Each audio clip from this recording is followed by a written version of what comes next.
Thought I'd get a couple of flights on the Eachine Micro Skyhunter. I've always loved this plane, and I love it even more with the BetaFPV 2004 3000 kV motor on it. It just produces so much power, and it's very efficient on 3S. I was thinking about possibly replacing the ESC in this and putting a 4S in it, but I don't think it needs it. That would be absolutely insane amount of power. But anyway, let's get it launched.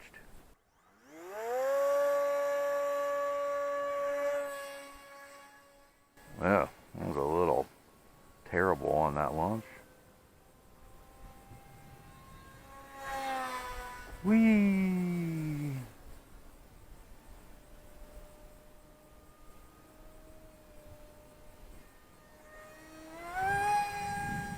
Look at the power, guys.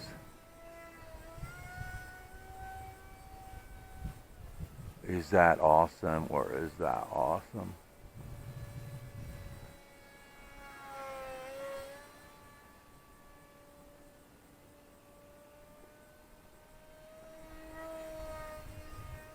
I never would have dreamed that this airframe would be such a great flying aircraft. But man, it is.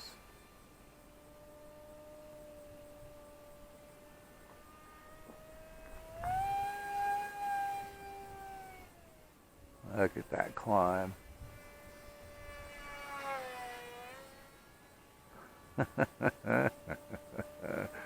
What an awesome airframe.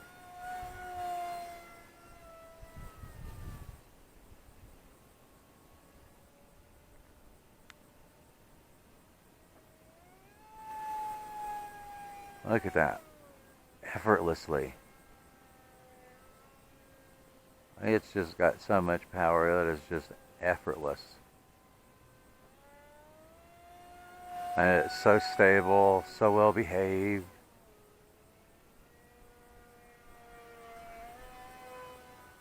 There's no gyro in it. It's just a standard 6-channel receiver.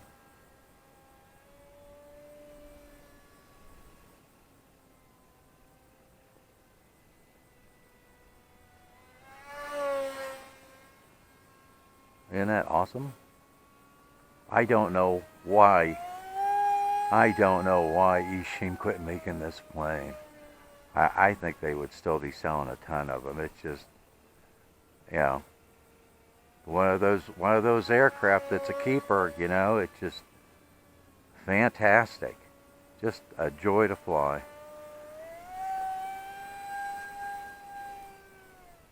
Look at that. That is so cool.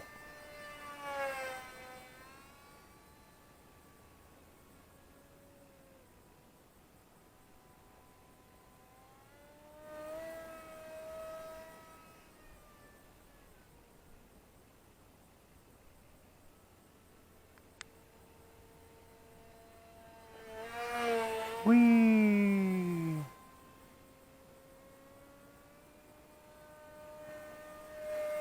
I've got a 3S 1300 milliamp hour Lipo in it right now, and the wing loading is just really light. I used to fly it with a 1000 milliamp hour 3S, and I started flying it with these 1300s.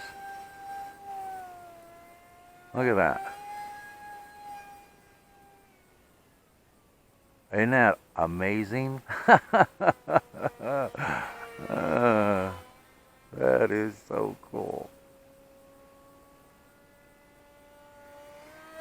Now, I've talked about the wheelchair. I watched the truck. I've talked about this in the past, and although they don't make this airframe anymore, SonicModell makes a kit version of this. It's made out of EPP foam instead of EPO, which is what this one's made out of.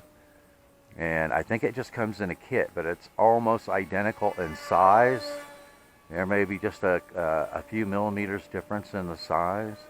But if anything ever happens to this one and they're still selling the SonicModell version, I will definitely be getting one of the kits, because this is just an awesome flying airframe. It's like I've said in the past, don't discount these airframes that have been out for a long time. I'd say when airframes are out for a very long time, it's because there's still a lot of people buying them because they're such fantastic flying airframes.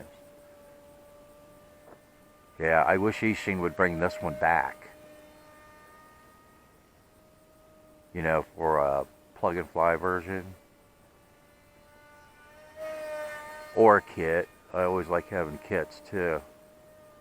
Alright, we gotta do some circuits, got some walkers coming through. And I'm getting to the end of my haptic, but yeah, I typically have quite a bit of juice left in this one after my 5-minute flight. Its power system is pretty efficient on the 3S, even though it produces all that power, you know.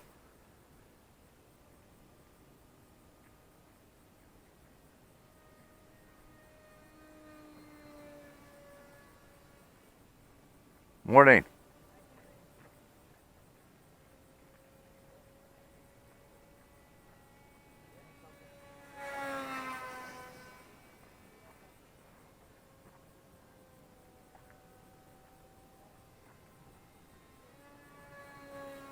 Keep it out of the sun.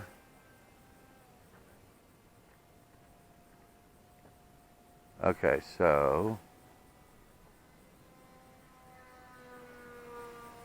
let's see if we can bring it in from the other direction.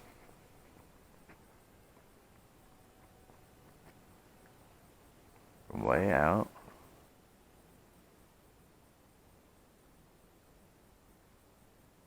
I'm gliding now.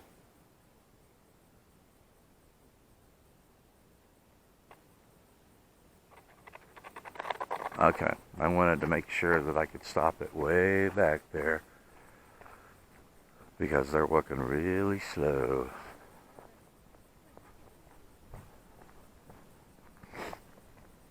Just a fantastic flying airplane though. I absolutely love this airplane. And with that BetaFPV 2004 motor, it is absolutely fantastic, guys.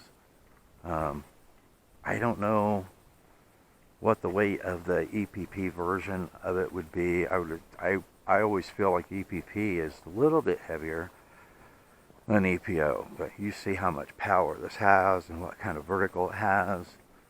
Let's go put another battery pack in it because this is awesome. Now, since I had to fly so much longer than I wanted, I was well past my timer. I'm a minute and 8 seconds past my timer. So let's pull the battery out of it and see how much juice we've got in it. And as you saw, I was pushing it pretty hard during the vast majority of the flight. I wasn't just cruising around with it.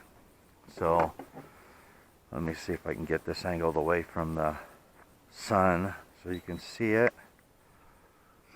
Okay, I got 11.69 in the pack, 3.899, 3.899, 3.896.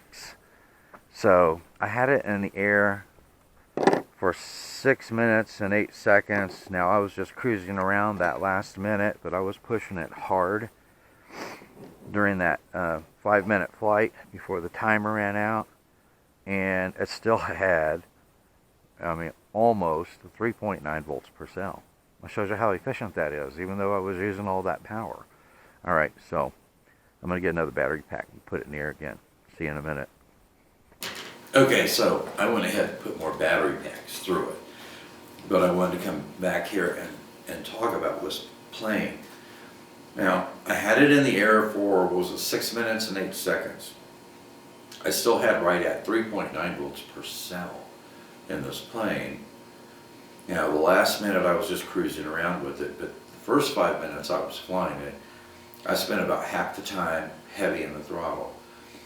With 3.9 volts left in the cell after that 6 minute and 8 second flight, that means that the way I was flying it in the first 5 minutes, I could fly this plane that way for 10 minutes and still have 3.6 volts per cell with just the 3S 1300 milliamp hour 70C Lipo. I think that is outstanding. I'm so impressed with this motor And I have this, I put the same motor and the same prop on my Z84 wing. And I have been impressed, completely impressed with this motor and this prop. And even on 4S, flying my wing the way I fly it, and I'm harder in the throttle with it on the 4S than I am with this one on the 3S. And when I bring it down and I check the temperature of the motor is just warm. It's not even hot. So I think this motor, I think one of the reasons that it's so efficient and produces so much power and yet the temperature doesn't build up on it, I think this motor must have some very, very good bearings in it. But they sent me 4 of those motors. I've used 2 of them so far in 2 different aircraft. I've been completely impressed with this motor and this prop on 3S and 4S on those 2 different aircraft. Now I have another aircraft coming. It's going to be a project. But what I plan on doing is using the other 2 BetaFPV 2004 3000 kV motors on that project with dual tractor motors on it. If I can get that done, you know, if I could do that successfully, that's going to be awesome. But I've got links in the show notes to the SonicModell version of this plane. Like I said, it's made out of EPP instead of EPO, so it should be even more durable than this one is. I've got a lot of flights on this one. I absolutely love this. So I went down and I created a list. I updated the list of all my components because over time some components are no longer available. So I went through and created a list in the show notes of all the components that I would put in the SonicModell kit of this plane. Now you guys see how this performs, and you see how stable it is and how aerobatic it is. Okay, so with the component list that I have in there, you know, with the plane, the motor, the prop, a good ESC, 4 or 5 gram servos. It only uses 3. It has 2 5-gram servos on the ailerons and 1 on the elevator, so you'll have 1 spare servo. And what else? The ESC, the servos. Yeah, for a plug-and-fly build, around $113. Now, having flown this and knowing how good this airframe is, if I knew that I could spend $113 on a kit plane and outfit it so that it performs like this one for $113, I would be doing that every month. If I knew that the aircraft that I purchased was going to perform like this one, you know, with a kit and then selecting those components, I would buy one of those. I would buy an aircraft every month if I knew that. So this is one of those planes in my inventory that's an exceptional flying plane. So I've been contemplating it for a long time. So I've got some other things that I've got to purchase over the next couple of months. I don't know how long the SonicModell versions of this airframe are going to be in production, how long they're going to be available. So I'm hoping that 3 months from now I will be able to pull the trigger on one of the SonicModell versions of this plane just to set back, so that when I do end up destroying this airframe, and you know it will eventually happen, I will have the SonicModell version of this airframe to put together and fly again. So anyway, thanks for watching, and I will see you in the air.